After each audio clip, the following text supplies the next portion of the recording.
You're tuning into Black and White Sports on YouTube. The no-holds-barred truth on sports. The main event starts now. I'm back. Road Rants for Black and White Sports. Well, we know the biggest story in the NFL right now involves two head coaches. One is Urban Meyer. The other is Jon Gruden. Yesterday, an email came out from 10 years ago in which supposedly, if you wanted to construe it this way, Jon Gruden is being accused of using some kind of racial trope, they call it. Well, everybody's up in arms. The media, Mike Florio is on a roll right now over at Pro Football Talk. They want Jon Gruden out. Well, the Raiders and the NFL better be careful, because they had a situation a couple of years ago involving a player that was on their team that directly used a racial slur towards their general manager, and they did nothing about it. Neither entity, neither the NFL nor the Raiders, disciplined Antonio Brown. Okay? So, let's go over what Florio's got to say real fast. And really, Florio's not calling for punishment here, but he's pointing out all the ways that they can hang Jon Gruden, if possible. Now, they talk about, still now the NFL has described the contents of the email as denigrating, appalling, abhorrent, contrary to values of respect and inclusivity. The NFL has to decide what to do about it. The personal conduct policy becomes the first place to search for potential grounds of discipline. Nothing in the current policy directly addresses the use of racist language in communication with the third person, even if a violation from 10 years ago would qualify for discipline. So the thing about it is, right now, technically speaking, there may be no way for them to punish him unless they use the following. That said, the policy, there is a code of conduct policy. The policy has a broad catch-all prohibiting, quote, conduct that undermines or puts at risk the integrity of the NFL, NFL clubs, or NFL personnel. It would be easy for the league to argue that Gruden's comments fall within that standard. Gruden would likely claim, if disciplined under that standard, that it was a private comment, not a public statement. The league likely wouldn't care. The stronger argument against any type of discipline under the personal conduct policy comes from the fact that Gruden made the comment when he wasn't employed by any NFL team. The league could then try to claim that Gruden said what he said while working for an NFL broadcast partner. He was with ESPN and Monday Night Football. That definition of, quote, workplace setting in the policy pulls those remarks within its purview.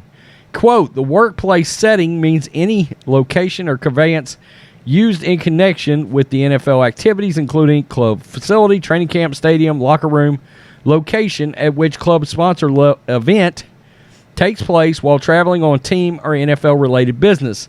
The policy explains, while it would be a bit of a stretch, Gruden sending emails in his high role as a high-profile employee of an NFL broadcast partner to a high-profile executive with an NFL team could qualify as behavior within, quote, workplace setting.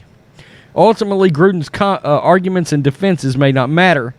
Just ask Saints coach Sean Payton about that. He was suspended for all of 2012 based on flimsy evidence and no meaningful basis to fight it. Coaches have no unions, and their rights, if any, flow through the league. Basically, if the league decides to take action against a coach, it will do it, and the coach won't have many viable options in response. Unless Gruden wants to take a page from former Raiders owner Al Davis and sue the league, that would be ironic. Gruden could have a hard time defeating any and all discipline the league may choose to impose, even if the conduct policy doesn't qualify for it. Okay, so now it does go on to say, by the way, that the Raiders could have a hard time taking action. He wasn't working for the team at the time, blah, blah, blah. Now, let's take a look at this. It's from September 6, 2019, Antonio Brown will not be punished after reportedly calling Mike Mayock a cracker during a heated spat. We all remember all the trouble Antonio Brown caused the Raiders when he was playing with them. He hated Mike Mayock, a really well-respected guy in the league, by the way. Oakland Raiders wide receiver Antonio Brown will avoid suspension after he reportedly apologized to teammates following an ugly argument with general manager Mike Mayock on Wednesday. Quote, Antonio Brown just issued an emotional apology at his team meeting this morning, just now, with team captains standing with him. ESPN's Josina Anderson's tweeted Friday morning. By the way, all Raiders players, please note the following. They stood next to Antonio Brown with him, okay? According to Josina Anderson. She reported earlier on Friday Brown was one who initiated the argument with Mayock after the receiver was fined for skipping practice. According to Anderson, Brown called Mayock a cracker and unleashed a barrage of cuss words during the altercation. Head coach Jon Gruden said during the practice that Brown, who missed Thursday practice, was back at team facility and would play against the Broncos.